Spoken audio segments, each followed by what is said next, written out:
आज का जो टॉपिक है हमारा वो है बैंक रिकंसिलिएशन स्टेटमेंट पे टॉपिक है हमारा।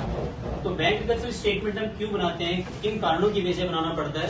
बेसिकली हर बिजनेसमैन का एक अकाउंट बैंक में होता है। बैंक के पर्टिकुलर डेट में वो जानना चाहता है उसके बैलेंस क्या है, और उन बैलेंसेस में कई सारे डिफरेंसेस आ जाते हैं। अगर आज कोई मेरे से पूछे सर आपके अकाउंट में कितना पैसा है, तो एग्जैक्ट अमाउंट मैं नहीं बता पाऊंगा, क्योंकि बैंक और मेरे स्टेटमेंट में डिफरेंस होगा। क्योंकि कुछ ऐसी एंट्री है जो मैं ही करता हूँ, बैंक नहीं करता। कुछ एंट्री है जो बैंक करता है, मैं नहीं करता। कुछ एंट्री ऐसी होती है जो एक ही के द्वारा होती है। कई बार गलती हो जाती है मेरे द्वारा भी और बैंक के द्वारा भी। तो बैंक स्टेटमेंट है क्या रिकंसिलिएशन स्टेटमेंट? तो bank reconciliation statement is a statement prepare to reconcile the bank balance as per cash book. तो बात हो रही है balance as per cash book और बैलेंस एज पर पासबुक। तो बैलेंस एज पर पासबुक और balance as per cash book में क्यों डिफरेंस आ रहा है, उन डिफरेंस को दूर करने के लिए हम स्टेटमेंट बनाते हैं। ये पर्टिकुलर डेट पे भी बन सकता है, मंथ एंड में भी बन सकता है, ईयर एंड में भी बन सकता है, हाफ ईयरली, तिमाही, क्वार्टरली, जब आपका मन करे तब बना सकते हो। इसका ऐसा नहीं होता कि आपको ईयर एंड में ही बनाना है। आपको मंथली बनाना है, वीकली बनाना है, ईयरली बनाना है, हाफ ईयरली बनाना है, क्वार्टरली बनाना है, कभी भी बना सकते हैं इसे। हम पर्टिकुलर डेट पे जानना चाहते हैं कि हमारे अकाउंट में कितना बैलेंस है, उस स्टेटमेंट को दूर करने के लिए हम बनाते हैं बैंक रिकंसिलिएशन स्टेटमेंट। अगर मान लेते हैं मैं बना रहा हूं अगस्त का, तो 31 अगस्त तक मैं जानना चाहता हूं कि मेरा बैलेंस क्या है।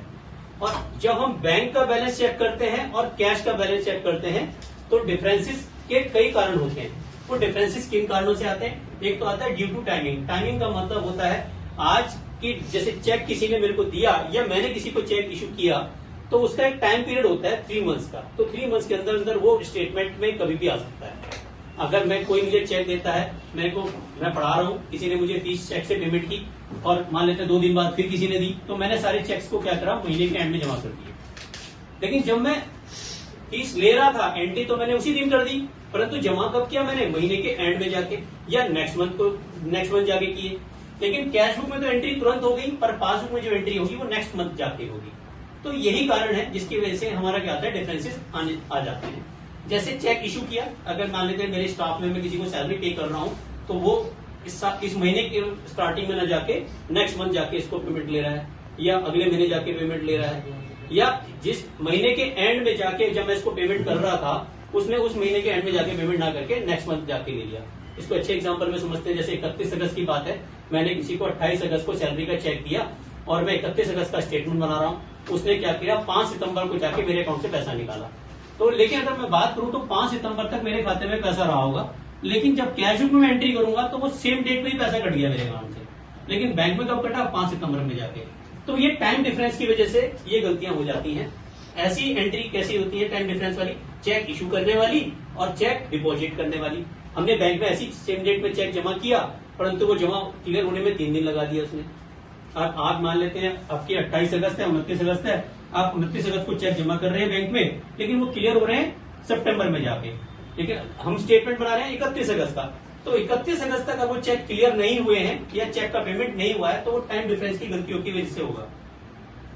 अगला आता है transaction recorded by bank but not the account holder cash book. इसका मतलब हमने उनको एंटर नहीं किया है, सिर्फ बैंक एंट्री कर रहा है। सर ऐसी कौन सी गलतियां जो बैंक कर रहा है लेकिन हम नहीं कर रहे? बहुत सारी चीजें हैं। अगर हम बात करें इंटरेस्ट के लिए बैंक हमें फोन थोड़ा ना करता है कि भाई सर आपके बैंक अकाउंट में इंटरेस्ट लगा दूं। वो बैंक क्या करता है, हमारे अकाउंट में इंटरेस्ट चार्ज कर देता है, इंटरेस्ट दे देता है। तो interest credit by bank but not recorded in cash book, जिसकी एंट्री हम नहीं करते। हमको पता कब चलता है? जब हम बैंक से पासबुक में एंट्री करा के लाते हैं, तब पता चलता है कि भाई हमारा बैलेंस तो बढ़ा हुआ है, इसमें इंटरेस्ट भी आ गया। अब मान लेते हैं मेरे अकाउंट में 6,000 रुपए का बैंक ने इंटरेस्ट दिया, जिसकी एंट्री मुझे नहीं पता। मैं एक्चुअल बैलेंस जानना चाहता हूं, तो एक्चुअल बैलेंस मेरा 6,000 रुपए से बढ़ा हुआ हो। कारण क्योंकि बैंक ने मुझे इंटरेस्ट दिया जिसकी कोई भी इन्फॉर्मेशन मेरे पास नहीं है और ना ही मैंने उसको एंटर किया अपने यहाँ। ऐसी बैंक चार्जेस, बैंक क्या करता है, ATM charges, passbook charges, debit card charges, minimum balance charges, कई तरह के चार्जेस बैंक हमारे खाते में लगाता है। वो कहते हैं बैंक चार्जेस, उसको कहते हैं हम बैंक चार्जेस। तो जब बैंक चार्जेस बैंक में लगते हैं तो बैंक का बैलेंस क्या हो जाता है, कम हो जाता है। लेकिन इसका पता हमें होता नहीं है, तो हमारा कैश बुक का बैलेंस बैंक के बैलेंस से ज्यादा होता है। तो ये भी एक कारण है। तीसरा, interest and dividend collected by. बहुत सारे स्टूडेंट को नहीं पता कि डिविडेंड होता क्या है। डिविडेंड क्या होता है? जब शेयर होल्डर कंपनी में इन्वेस्ट करता है पैसे को, तो उसे उस कंपनी से डिविडेंड मिलता है, पार्ट ऑफ द प्रॉफिट का वो हिस्सा जो हम शेयर होल्डर को प्रॉफिट के रूप में देते हैं, उसे कहते हैं डिविडेंड। तो कंपनियां डिविडेंड हाथ में नहीं देती हैं, वो हमारे डायरेक्ट अकाउंट में देती हैं। तो जब हमारे डायरेक्ट अकाउंट में किसी कंपनी ने डिविडेंड दिया तो हमारे अकाउंट का बैलेंस क्या हो गया, बढ़ गया, लेकिन हमारा बैलेंस क्या हो गया, घट गया। समझ आ रहा है बच्चों? नेक्स्ट देखें, direct payment by the bank. कई बार क्या होता है, हमारे स्टैंडिंग ऑर्डर होते हैं बैंक को, जैसे हमारी हेल्थ इंश्योरेंस प्रीमियम है, लाइफ इंश्योरेंस प्रीमियम है, और हमने हाउसिंग लोन दे रखा है। तो बैंक क्या करता है, टाइमली उसकी डेट पे हमने उनको डेट दे रखी है, इस डेट को हमारी ये इंस्टॉलमेंट काट लो, तो बैंक हमारे अकाउंट से वो पैसा काट देता है, लेकिन इसके इन्फॉर्मेशन हमें पता नहीं होती और कई बार हम लिख नहीं पाते, भूल जाते हैं। तो ये एंट्री सिर्फ बैंक करता है, हम नहीं कर पाते। अब ये देखें, डायरेक्ट डिपॉजिट इन अकाउंट। कुछ कस्टमर ऐसे होते हैं जो आज के डेट में डायरेक्ट हमारे अकाउंट में डिपॉजिट करते थे।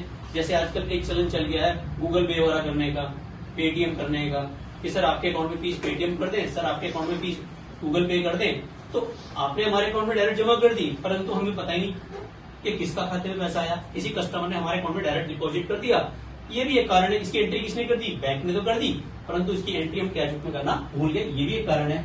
Dishonour of bill discounted with bank. कई बार हम बिल होता है जो डिसऑनर हो जाता है, ये चेक डिसऑनर हो जाता है, तो बैंक हमारे अकाउंट से पैसा माइनस कर देता है, परंतु इसकी कोई भी इन्फॉर्मेशन हमारे को मिलती नहीं है, और जो मिलती है तो वो मिलती है उसके अगले मंथ जाके, जिस मंथ का हम स्टेटमेंट बना रहे हैं उसी स्टेटमेंट में ये पेंडिंग में आ जाता है। फिर ऐसी bills collected by the bank on the behalf of customer. कई बार कस्टमर के बिहाफ पे बैंक क्या करता है, हमारे खाते में डायरेक्ट डिपॉजिट कर देता है। तो ये भी इसकी वजह से भी क्या कहते हैं, सिर्फ ये एंट्रियां पासबुक में होती है परंतु कैश बुक में नहीं होती। अब है एरर ऑफ ओमिशन। कई बार ओमिशन वाली एरर भी होती है। एरर ऑफ ओमिशन का मतलब हम भूल गए। अब किसी कस्टमर ने मुझे चेक दिया, मैंने अपनी कैश बुक में लिखा परंतु बैंक देना भूल गया, ये भी एक गलती तो है। ऐसी कई बार क्या होता है कि मैंने अपनी कैश बुक में तो एंट्री कर दी परंतु बैंक में नहीं भेजा।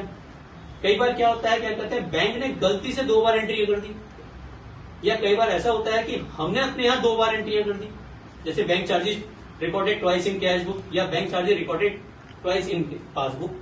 तो ये एरर होती है, इन एरर को सुधारा जाता है। अगले चैप्टर में हम मिलेंगे इसके न्यूमेरिकल क्वेश्चन के साथ। Thank you.